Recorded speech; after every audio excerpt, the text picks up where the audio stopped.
Hello my dear students, welcome back to my class where every learning is enjoyable. और आज के lecture में हम पढ़ेंगे इलेक्ट्रिक फ्लक्स के बारे में। यानी पिछली क्लास में हमने जो है वो कंटिन्यूस चार्ज डिस्ट्रीब्यूशन पढ़ा था, तो अब हम उससे आगे बढ़ते हैं। हम पढ़ते हैं इलेक्ट्रिक फ्लक्स को। सो इलेक्ट्रिक फ्लक्स पढ़ने से पहले हमें उसके लिए एक क्वांटिटी को पढ़ना जरूरी है, वो है मेरे पास में एरिया। अब आप बोलोगे सर हमें एरिया के बारे में तो पता है, लेकिन क्या आपको ये पता है कि एरिया एक वेक्टर क्वांटिटी है और उसकी डायरेक्शन भी होती है। अगर आपको नहीं पता है एरिया के बारे में तो आज आपको पता चल जाएगा कि एरिया एक वेक्टर क्वांटिटी है और उसकी क्या होती है, डायरेक्शन भी होती है। तो चलिए शुरू करते हैं हम एरिया वेक्टर को, इसके बाद में हम स्टार्ट करेंगे इलेक्ट्रिक फ्लक्स को।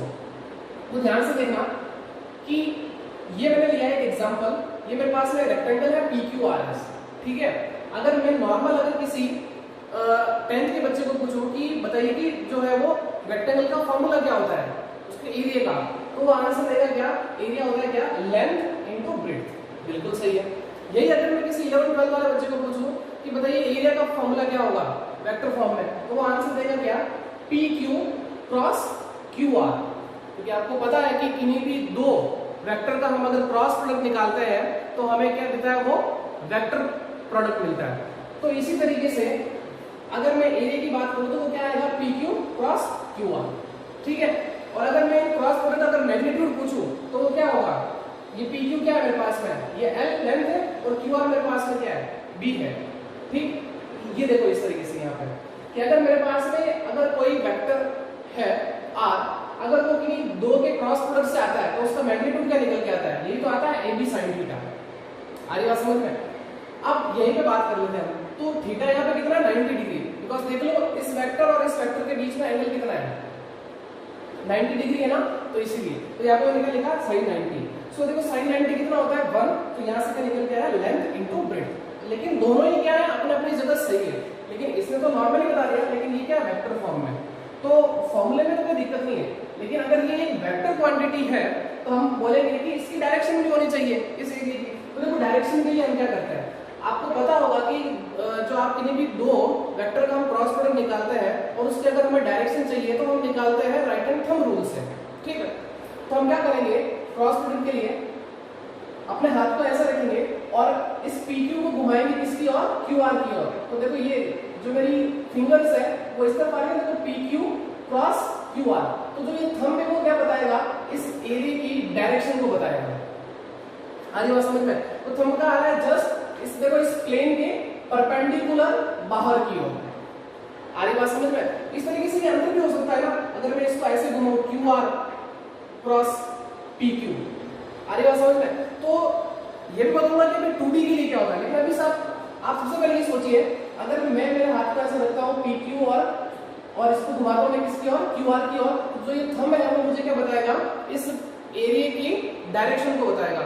और ये क्या है मेरे पास में, देखो ये एक प्लेन है, ठीक है ना, ये कौन सा प्लेन है, XY प्लेन। तो जो डायरेक्शन है वो क्या है मेरे पास में, इस प्लेन के जस्ट परपेंडिकुलर।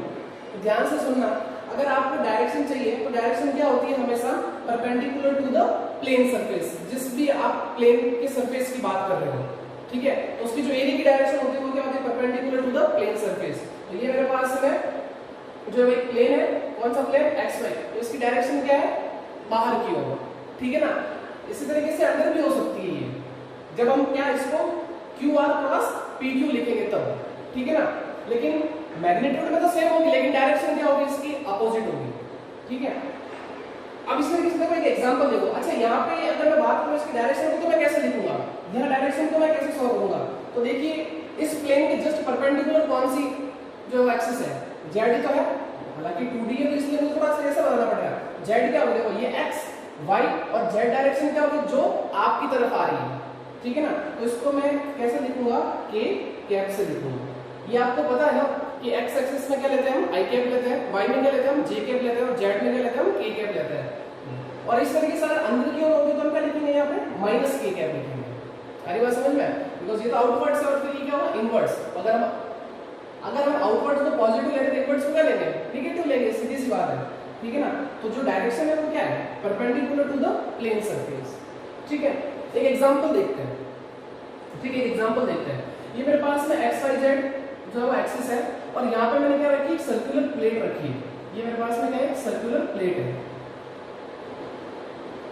अब आपको पूछा है कि बताइए इसके एरिया की डायरेक्शन क्या है, इसके एरिया की डायरेक्शन क्या है। तो एरिया तो आपको पता चल गया क्या है इसका, पाई आर स्क्वायर, ठीक है, पाई आर स्क्वायर। अब ये इसका प्लेन है, तो इसका प्लेन के परपेंडिकुलर क्या होगा, प्लेन के परपेंडिकुलर ही तो होगा। अरे बात समझ में, और ये कौन सी डायरेक्शन में देखो वाई, तो यहां इसके लिए क्या लिखूंगा जी है। इस तरीके से इसकी डायरेक्शन नीचे भी तो हो सकती है, तो इसके लिए क्या आएगा मेरे पास में पाई आर स्क्वायर माइनस जी है। अरे बात समझ में, ये तो बता रहा है क्या परपेंडिकुलर डाउनवर्ड और ये क्या परपेंडिकुलर अपवर्ड, ठीक है ना। तो ये मेरे पास में जे है और ये क्या माइनस जी है, तो दोनों ही सही है, ठीक। तो यहां से एक नोट पर निकल के आता है फॉर ओपन सरफेस। अरे बात समझ में, कौन सा सरफेस, ओपन सरफेस, और ओपन सरफेस को हम बोलते हैं कौन सी सरफेस, 2D सरफेस, ये ध्यान रखना, ठीक है। तो उनकी जो डायरेक्शन होती है वो बोथ इनवर्ड्स भी होती है और आउटवर्ड्स भी होती है, ये आप दिमाग में रखना इस चीज को, ठीक है। नाउ अब बात करते हैं हम 3D सरफेस की। ये जो एग्जांपल लिखे मैंने ये सारे कौन से है 3D, ठीक है। ये मेरे पास में क्यूब हो गया, ठीक है। अब देखो इसके मैं कुछ सरफेस सेलेक्ट करता हूं, एक ये सरफेस ले लिया मैंने, ये वाला, ठीक है। एक ये सरफेस ले लेता हूं और एक ये वाला सरफेस ले लेता हूं, इस तरफ वाला ना, जो इस तरफ है ये वाला, ये सरफेस ले रहा हूं, ठीक। तो एक चीज ध्यान रखना कि जो क्लोज सरफेस होते हैं उनको हम क्या बोलते हैं 3D सरफेस, और उनके लिए जो डायरेक्शन होती है एरिया की वो होती है क्या, ओनली आउटवर्ड नॉर्मल, ओनली क्या होती है आउटवर्ड्स होती है, ध्यान रखना। सिर्फ 2D के लिए हम जो है वो इनवर्ड्स भी ले सकते हैं और आउटवर्ड्स भी ले सकते हैं, बट 3D के लिए हम क्या लेंगे, ओनली फॉर आउटवर्ड लेंगे, और वो भी कौन से नॉर्मल। अगर मैं बात करूं इस सरफेस की, तो इस सरफेस के लिए जो एरिया की डायरेक्शन होगी वो इसके परपेंडिकुलर अपवर्ड होगी, ठीक है ना। ये देखो ये इसके इस डायरेक्शन में, अब नीचे थोड़ी जाएंगे, इसके अंदर थोड़ी जाएंगे हम, आ रही बात समझ में, सिर्फ और सिर्फ हम क्या लेंगे इसके आउटवर्ड लेंगे 3D सरफेस में। अगर मैं बात करूं इस सरफेस की, इस सरफेस के लिए जो डायरेक्शन है वो क्या है, इस तरफ है, एरिया की डायरेक्शन, ठीक है ना। ये किसकी डायरेक्शन से, अरे एरिया की डायरेक्शन, ठीक। और अगर मैं इस सरफेस की बात करूं तो इस सरफेस के लिए जो डायरेक्शन होगी वो क्या होगी, इस तरफ होगी, ये आगे बात समझ में, ठीक है। हाँ, अब ये था मेरे पास में क्या है क्यूब, ये है मेरे पास में क्या सिलेंडर। अब सिलेंडर में देखिए कैसे, और ये है मेरे पास में क्या स्फीयर। अब देखो, अब सिलेंडर में आपको कितने सरफेस दिख रही है, 3 सरफेस है, ठीक है। एक तो ये रही अपर सर्कुलर सरफेस, एक ही लोअर सर्कुलर सरफेस, और एक ही कौन सी कर्व्ड सरफेस। इस तरीके से अगर देखो, अगर आप इसको एक सिलेंडर मानते हो तो एक तो ये सरफेस हो गई इसके ऊपर वाली, एक ये वाली सरफेस हो गई, और एक ये कर्व्ड सरफेस हो गई। तो इनके एरिया की बात करें तो इस सरफेस की तो जो एरिया का होगा क्या होगा, इसकी जस्ट परपेंडिकुलर, ठीक है। इसकी बात करें तो इसकी जस्ट परपेंडिकुलर डाउनवर्ड, और अब कर्व्ड सरफेस की बात करें तो इसके लिए क्या होगा, इस तरह। तो ये सारी क्या है एरिया की डायरेक्शन। एरिया हमेशा ध्यान रखना, जो डायरेक्शन होती है वो एरिया की क्या होती है, perpendicular to the plane surface.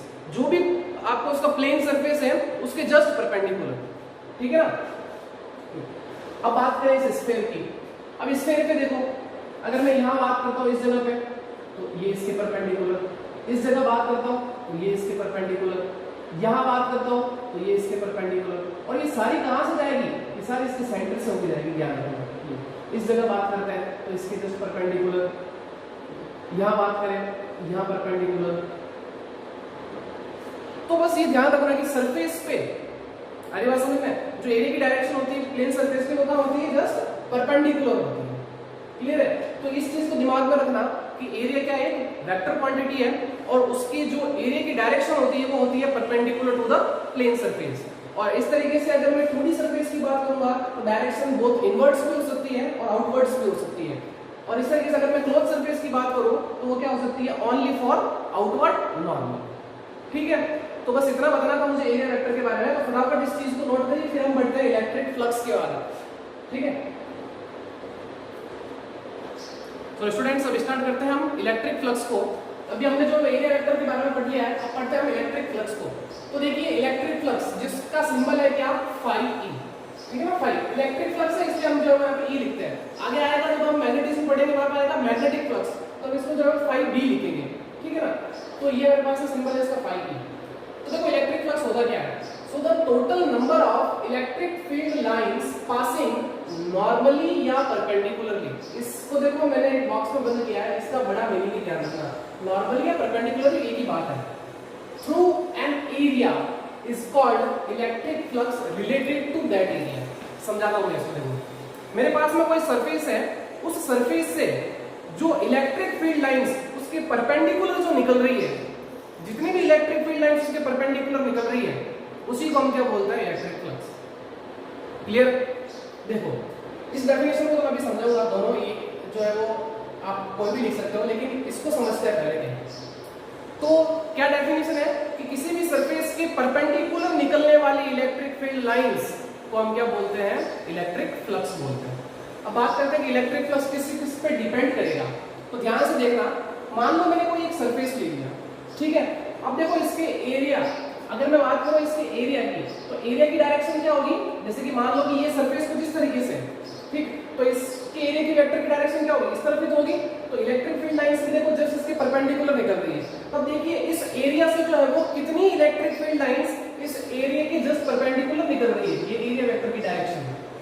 तो देखो 3 ही तो निकल रही है, कितने निकल रही है, देखो 1 2 और 3 निकल रही है, बाकी तो बाहर से निकल रही है। तो इसका मतलब इसका फ्लक्स कितना होगा यहाँ पे 3, ठीक है। यहाँ पे आ जाओ। अब यहाँ पे मैंने किया क्या है, एक्चुअली में किया क्या है, यहाँ पे मैंने जो है वो इलेक्ट्रिक फील्ड को स्ट्रॉन्ग कर दिया है, यानी कि मैंने बढ़ा दिया है। अब इलेक्ट्रिक फील्ड कैसे बढ़ा सकते हैं, चार्ज बढ़ाने से, because E is equal to क्या होता है, kq/r²। चार्ज बढ़ाओगे इलेक्ट्रिक फील्ड भी बढ़ेगी। तो मैंने यहाँ पे क्या किया, चार्ज को बढ़ा दिया। तो चार्ज बढ़ाने से क्या हुआ, ज्यादा इलेक्ट्रिक फील्ड लाइंस क्या हुई, इस एरिया से निकलनी, ठीक है ना, ज्यादा इलेक्ट्रिक फील्ड लाइंस क्या हुई, इस एरिया से निकली। अब बताओ यहाँ से कितनी इलेक्ट्रिक फील्ड लाइंस निकल रही है, 1 2 3 4 और 5। तो इसका मतलब इसका फ्लक्स जो है वो कितना है, 5, ठीक है ना। लेकिन हमें लेनी कौन सी है, कौन सी इलेक्ट्रिक फील्ड लाइंस लेनी है, जो नॉर्मली और परपेंडिकुलर हो किसके, एरिया की। ये ध्यान रखना, इसलिए जो है वो मैंने पहले एरिया वेक्टर बताया, ठीक है ना। अभी एक दूसरा केस भी आएगा जिसमें जो है वो इलेक्ट्रिक फील्ड लाइंस एरिया के परपेंडिकुलर में होगी, कोई एंगल बना रही होगी, उसकी बात करूंगा बाद में, ठीक। तो यहां से क्या पता चला कि जो फ्लक्स है वो प्रोपोर्शनल है किसके, इलेक्ट्रिक फील्ड के। यानी आप इलेक्ट्रिक फील्ड बढ़ाओ, फ्लक्स भी क्या होगा, बढ़ जाएगा, सीधी सी बात है यहाँ पे। चलिए, तो ये तो हो गई इलेक्ट्रिक फील्ड की बात, इलेक्ट्रिक फील्ड बढ़ाने से फ्लक्स भी बढ़ गया। नाउ अब आते हैं हम सेकंड पॉइंट पे। सेकंड पॉइंट क्या है कि यहाँ पे मैंने जो दो सरफेस एरिया लिए, एक छोटा लिया एक बड़ा लिया, यानी कि मैंने क्या किया, इस सरफेस को बढ़ा दिया। तो देखो सरफेस बढ़ाने से क्या फ्लक्स में परिवर्तन होगा, क्या फ्लक्स में चेंज आएगा, वो देखते हैं। तो देखिए अगर मैं इस सरफेस की बात करूं, तो इस सरफेस से देखो कितनी इलेक्ट्रिक फील्ड लाइंस निकल रही है, इस सरफेस से जो इलेक्ट्रिक फील्ड लाइंस निकल रही है वो 3 निकल रही है। तो इसका मतलब इसका फ्लक्स कितना होगा, 3। अब यहाँ पे आ जाता है, तो यहाँ पे मैंने क्या किया, एरिया को बढ़ा दिया। तो एरिया बढ़ाया तो लगभग देखो सारी इलेक्ट्रिक फील्ड लाइंस निकल रही है। तो इसका मतलब इसका फ्लक्स कितना होगा, 1 2 3 4 5 6। तो इसका मतलब यहाँ पे जो फ्लक्स आया वो कितना आया, 6। तो क्या किया मैंने यहाँ पे, एरिया बढ़ाने से भी क्या हुआ, फ्लक्स बढ़ गया। अरे बात समझ में। तो यहाँ से ये पता चला कि जो फ्लक्स है वो किसके प्रोपोर्शनल है, एरिया के प्रोपोर्शनल है। अरे बात समझ में। तो फ्लक्स इलेक्ट्रिक फील्ड के भी प्रोपोर्शनल है और एरिया के भी प्रोपोर्शनल है। यानी अगर आप इलेक्ट्रिक फील्ड बढ़ाओगे तो फ्लक्स भी बढ़ेगा, और अगर आप एरिया को इंक्रीज करोगे तो फ्लक्स भी इंक्रीज होगा या बढ़ेगा, ठीक है। इस पे आ जाइए, इस पे आइए, ठीक है। यहाँ पे देखते क्या होगा, यहाँ पे फ्लक्स कितना है, तो ध्यान से देखना, इसको कुछ इस तरीके से देखो, ठीक है ना। ये सामने है, तो इलेक्ट्रिक फील्ड लाइंस ऐसे निकल रही है और एरिया की वेक्टर की डायरेक्शन क्या है, इस तरफ है। ध्यान से देखो, एरिया की वेक्टर की डायरेक्शन क्या है, आपकी तरफ, और इलेक्ट्रिक फील्ड लाइंस जो है ऐसे निकल रही है। तो डेफिनेशन क्या कहती है कि the total number of electric field line passing normally या परपेंडिकुलरली थ्रू एन एरिया। अब मुझे ये बताओ, क्या इस एरिया के अलावा कोई इलेक्ट्रिक फील्ड लाइंस निकल रही है क्या? इलेक्ट्रिक फील्ड लाइंस तो ऐसे निकल रही है ना, एरिया के परपेंडिकुलर कहाँ है, नहीं है ना। ये तो सीधा, मतलब ये तो मेरे पास में एरिया की डायरेक्शन ये वाली है ना, और इलेक्ट्रिक फील्ड लाइंस ऐसे जा रही है।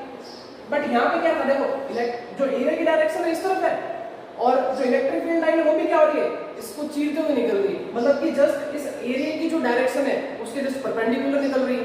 तो वही तो हमने यहाँ पे ली, लेकिन यहाँ पे तो देखो जस्ट उल्टा हो गया, इलेक्ट्रिक फील्ड लाइंस ऐसे, एरिया की डायरेक्शन ऐसे। तो कितनी इलेक्ट्रिक फील्ड लाइन इसके परपेंडिकुलर निकली, 0। तो अगर कुछ भी इलेक्ट्रिक फील्ड लाइंस नहीं निकली तो इसका मतलब इसका फ्लक्स कितना आ गया, जी। क्लियर, ये चीज ध्यान रखना, इसमें आ जाता है। अब ऐसा सोचा गया कि इलेक्ट्रिक फील्ड लाइंस जो है वो एरिया की परपेंडिकुलर ना होकर किसी एंगल पे निकल रही है, ठीक है।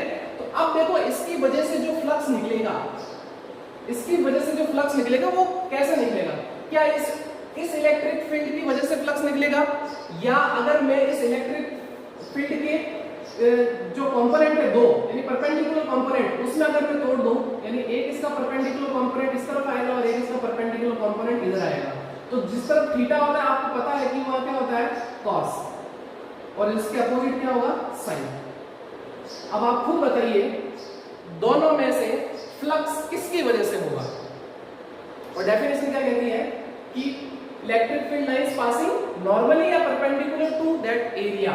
तो देखिए ये एरिया की डायरेक्शन इधर है और इलेक्ट्रिक फील्ड वाला ये वाला कंपोनेंट ई cos थीटा ये भी इसी डायरेक्शन में है, तो इलेक्ट्रिक फील्ड सॉरी जो फ्लक्स होगा वो किसकी वजह से होगा, ई cos थीटा की वजह से होगा, ई sin थीटा की वजह से नहीं होगा, बिकॉज डेफिनेशन के अकॉर्डिंग जो हम इलेक्ट्रिक फील्ड लाइंस लेते हैं वो कौन से लेते हैं, नॉर्मली लेते हैं या परपेंडिकुलर लेते हैं जो एरिया के हैं। तो यहां से जो फ्लक्स है वो किसके प्रोपोर्शनल है, ई cos थीटा के भी प्रोपोर्शनल।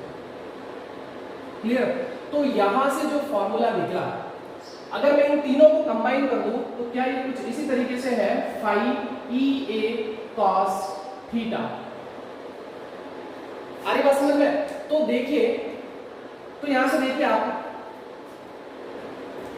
फाई इक्वल टू क्या निकल के आ गया, ई ए cos थीटा, यही तो आया, ठीक है ना। देखो यहाँ पे इलेक्ट्रिक फील्ड है एरिया और ई cos थीटा, तो ई तो एक बार ही लिखूंगा मैं यहाँ पे ई ए cos थीटा।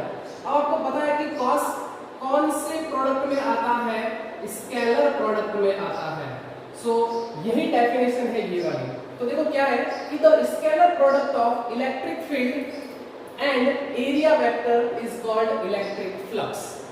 ये देखो आप, आ रही बात समझ में? तो ये तो आपने समझ ली, ठीक है ना, इस चीज में फील करवा रहा था, आ रही बात समझ में? और ये भी सही है, ठीक है, ये तो फॉर्मूला है, फॉर्मूला तो छोड़ो, ठीक है ना। ये तो यहां से क्या phi is equal to A cos theta, और cos किसमें आता है, स्केलर प्रोडक्ट में आता है। आ रही बात समझ में? अब अगर बात करें फ्लक्स, तो फ्लक्स कौन सी क्वांटिटी है, डॉट प्रोडक्ट यानी कौन सा, स्केलर। तो ये मेरे पास में कौन सी, स्केलर क्वांटिटी। फ्लक्स क्या है, स्केलर क्वांटिटी। अच्छा, अब बात करते हैं इसकी यूनिट की। बताइए इसकी यूनिट क्या होगी, फ्लक्स की यूनिट क्या होगी, फ्लक्स की यूनिट की बात कर लेते हैं। तो देखिए इलेक्ट्रिक फील्ड की यूनिट क्या होती है, न्यूटन पर कूलम्ब इनटू एरिया, किसमें होता है, स्क्वायर में, तो ये मेरे पास है मीटर स्क्वायर, तो न्यूटन इनटू मीटर स्क्वायर पर कूलम्ब, ये है फ्लक्स की यूनिट, और एग्जाम में पूछी जाती है, ठीक है ना। तो यही था इलेक्ट्रिक फ्लक्स। तो ये आई होप आपको ये समझ में आया होगा। तो अब इसके बाद में हम जो काफी अच्छे से न्यूमेरिकल करेंगे इलेक्ट्रिक फ्लक्स से रिलेटेड, तो फटाफट इस चीज को नोट कर लीजिए, फिर हम आगे बढ़ते हैं। सो अब करते हैं हम इलेक्ट्रिक फ्लक्स के दो अच्छे न्यूमेरिकल। तो देखिए first numerical, determine the electric flux through an electric field ये प्लेस्ड इन एरिया जो आपको गिवन है। तो फ्लक्स निकालना है, सो फाई इक्वल टू हमें पता है कि क्या होता है, ई डॉट ए। अब यही क्यों, क्योंकि आपको ई और ए आपको डायरेक्टली दे रखा है, तो हम क्या करेंगे, इसका डॉट प्रोडक्ट निकाल लेंगे। सो वैल्यू रखते हैं हम सीधी सी इसमें, तो ई की वैल्यू दे रखी है हमें 200 आई कैप प्लस 300 जी कैप, ठीक है, और एरिया 5 इंटू 10 की पावर -3 जी कैप, ठीक है। अब चलो इसको मल्टीप्लाई कर लेते हैं 1 बाय 1। सो 200 आई कैप को इसके साथ मल्टीप्लाई करेंगे, 200 आई कैप मल्टीप्लाई ये हो जाएगा कितना, इसको मतलब इसका हाथ में लिख लेता हूं पहले ना, 200 इंटू 5 ये हो जाएगा आई कैप तो जे कैप, ये एक साथ रख दिया ना, फिर प्लस, फिर अपने पास में 300 इंटू 5, अच्छा ये भी तो है ना अभी 10 की पावर 3 भी, सॉरी, सो 10 की पावर -3 ये हो जाएगा I dot G. So 300 into 5 into 10 की पावर -3 जे डॉट जी, ठीक है। अब ये चीज आपने 11th में पढ़ी है कि आई डॉट जे 0 होता है और आई डॉट आई 1 होता है ना, ये तो आपने पढ़ा है ना, I dot I equal to 1, J dot J equal to 1, K dot के इक्वल टू 1, ये तो आपने 11 में पढ़ा है। इस तरीके से आई डॉट जे, तो ये वैल्यू मेरे पास में क्या हो जाएगी, 0 हो जाएगी, बिकॉज इसके कारण। ठीक है ना, अब हमारे पास में क्या रिजल्ट आएगा, 300 को 5 से मल्टीप्लाई करूंगा तो ये हो जाएगा मेरे पास में 1500 मल्टीप्लाई ये 10 की पावर माइनस 3, और ये मेरे पास में जेड डॉट जेड 1 हो जाएगा। अब देखो यहाँ से मेरे पास में ये भी चीज लिखी हुई थी अभी, volt per metre into metre square. ठीक है, इनकी यूनिट 3 है, तो देखो मीटर से मीटर कैंसिल आउट हो जाएगा, और ये मेरे पास हो जाएगा, इसको डिवाइड कर दूंगा ऐसे तो 1.5, ये हो जाएगा volt into metre. So flux मेरे पास में निकल के आ रहा है कितना, 1.5 वोल्ट इनटू मीटर। अब आप बोलोगे सर ये यूनिट क्या है? अच्छा, मैंने आपको जब फर्स्ट चैप्टर पढ़ाया था, मैंने आपको बोला था इलेक्ट्रिक फील्ड की जो 2 यूनिट होती है, एक तो मैंने बताया था न्यूटन पर कूलम, और दूसरी ये बताई थी मैंने वोल्ट पर मीटर, और मैंने कहा था कि इसका मैं जिक्र करूंगा अगले चैप्टर में, तो जो आपका थर्ड चैप्टर आएगा इलेक्ट्रिक पोटेंशियल, वहां इसके बारे में बताऊंगा। तो एक यूनिट ये भी होती है फ्लक्स की, आप याद रखना, क्या, वोल्ट इनटू मीटर। ठीक है, वो तो अभी पता नहीं मैंने, न्यूटन इनटू मीटर स्क्वायर पर कूलम, वो तो है ही है, लेकिन ये भी याद रखना क्या होती है, वोल्ट पर मीटर, जब इलेक्ट्रिक फील्ड की यूनिट ये होती है। तो अब आगे हमारे नेक्स्ट एग्जांपल पे, a circular sheet of radius 5 centimetre.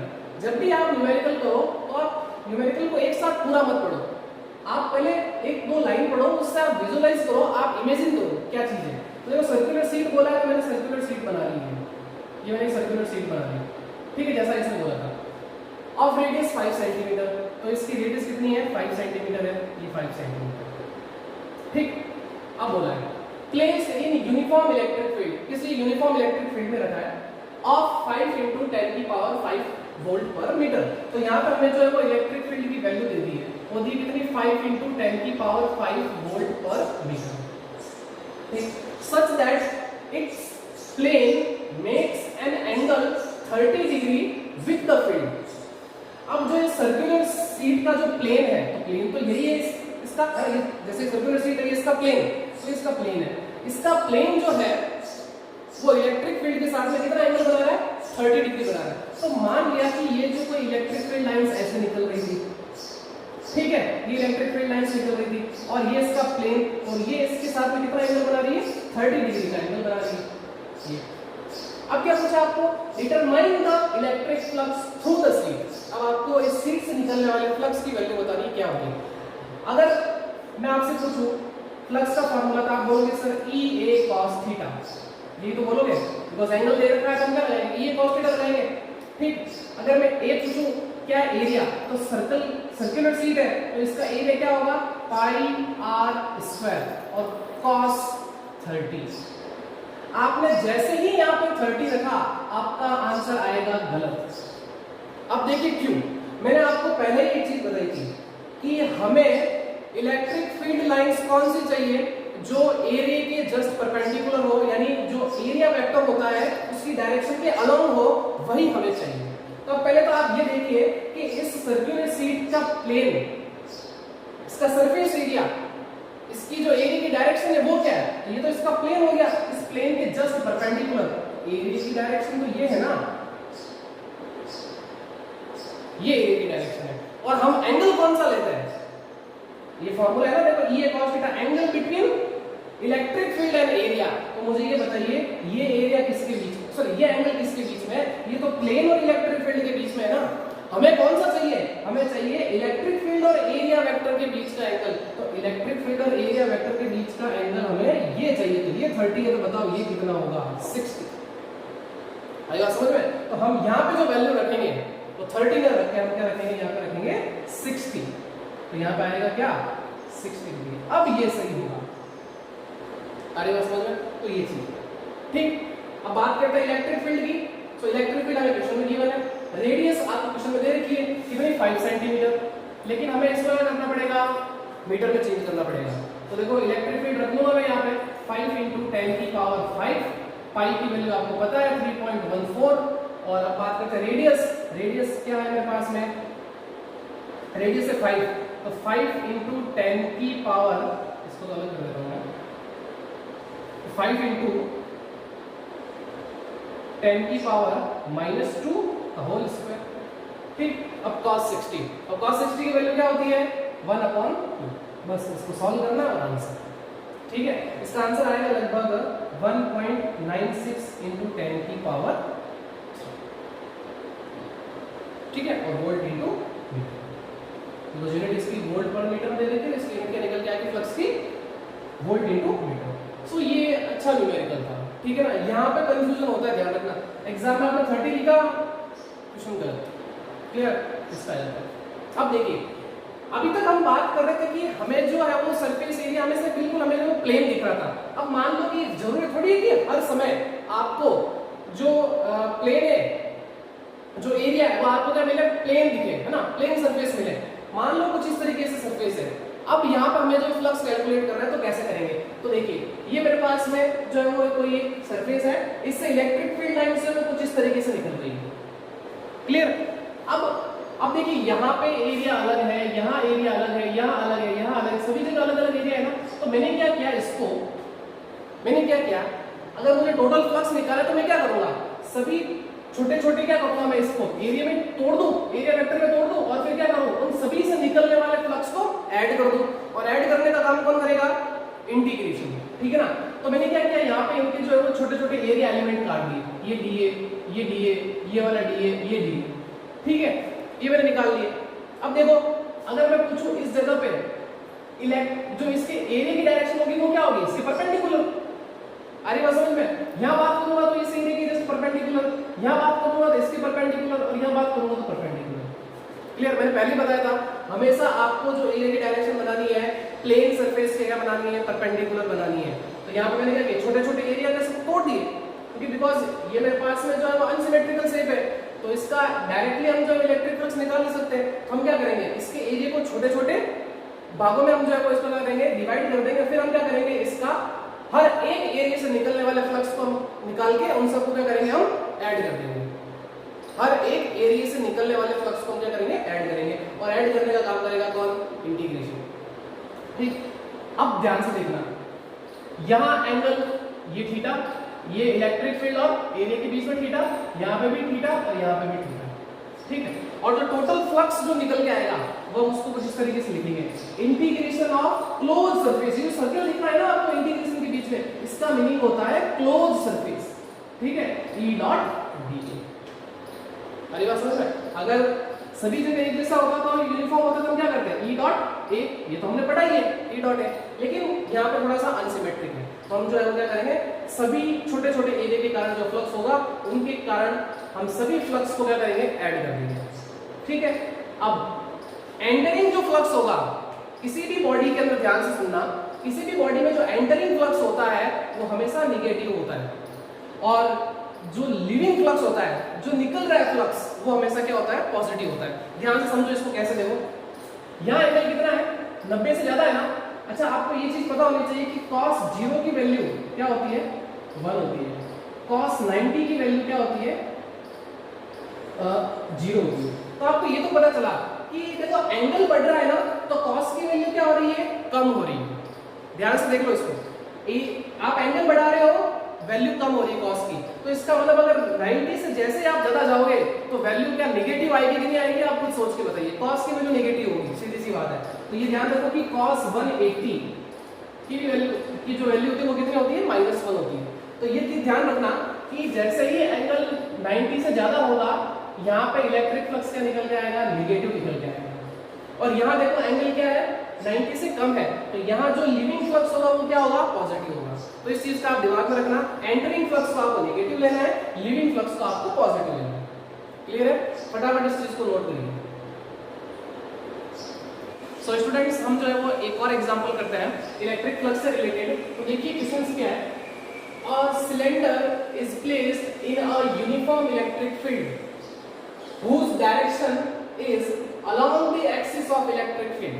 तो देखिए ये मेरे पास में इलेक्ट्रिक फील्ड है, और इसी के अलोंग क्या है, एक सिलेंडर रखा हुआ, इधर place in a uniform electric field, ठीक है ना। A cylinder is placed in a uniform electric field whose direction is along the axis of electric field। Determine total electric flux through the cylinder. अब आपको total electric flux निकालना है कि cylinder से कितना है। तो देखिए मैंने आपको पहले बताया था कि सिलेंडर के कितने सरफेस होते हैं, 3 सरफेस होते हैं, ठीक है। एक तो मेरे पास में ये वाला सरफेस, एक ये वाला सरफेस, ये दो सर्कुलर सरफेस और एक ही कौन सा कर्व्ड सरफेस। ठीक है, अब बात करते हैं इस सरफेस के एरिया की डायरेक्शन क्या होगी। अगर मैं इस पूरे ही सिलेंडर से फ्लक्स पूछूं तो आपका आंसर होगा integration of surface E dot D. हमारे पास में क्योंकि तीन सरफेस है ना मेरे पास में, एक होता है डायरेक्ट निकालना ई डॉट डी, तीन सरफेस है, मुझे क्या करना पड़ेगा, तीनों सरफेस के कारण इस सरफेस को मैं S1 दे देता हूं, इस सरफेस को S2 दे देता हूं और ये वाले सरफेस को S3 दे देता हूं। तो तीनों ही सरफेस से निकलने वाले फ्लक्स को हम सम करेंगे, यानी उनको ऐड करेंगे और हमारे पास में क्या रहेगा, टोटल इलेक्ट्रिक फ्लक्स आ जाएगा। तो अब देखिए इसको मैं ऐसे लिख सकता हूं, integration of S1 E dot D plus integration of close surface two E dot D, फिर plus integration of close surface 3 E dot D.